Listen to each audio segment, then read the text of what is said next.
Baixa o stock de vivenda de alugueiro na Coruña despois dun ano da declaración da cidade como zona tensionada.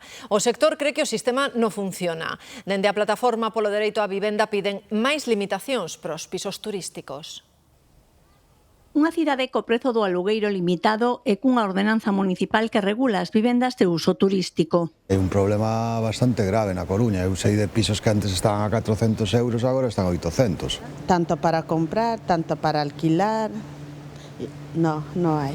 O prezo medio da vivenda sobe máis dun 11% no que vai de ano, por riba da media nacional. Non baixou nada, o prezo segue sendo carísimo e aparte os propietarios fan as trampas para intentar saírse da situación, non hai inspeccións por parte do Concello, con as cousas que denunciamos tamén, dicir, apenas non se fan inspeccións para evitar esas trampas, como meter esas vivendas en vivendas temporais, é dicir, hai moitísimas trampas que están facendo que non se están investigando, vale? Entón, eso un dos principais problemas. A zona tensionada non solventou nada. Unha medida pouco eficaz que se estende ás vivendas turísticas, din que un 60% dos pisos vacacionais da cidade non cumpren coa normativa municipal. O Concello non está pechando esas vivendas, si di que hai recursos, que non sei que, pero non está pechando. Ainda que hai orden, por lo visto sí que hai orde de peche de algunhas desas vivendas, pero non se fai efectivo ese peche. Temos que exixir que pechen as vivendas ilegais. E din que está aumentando a compra de edificios para destinalos a uso vacacional. É un edificio inteiro con vivendas turísticas que, bueno, pois é un hotel doutro xeito, pero é un hotel, non?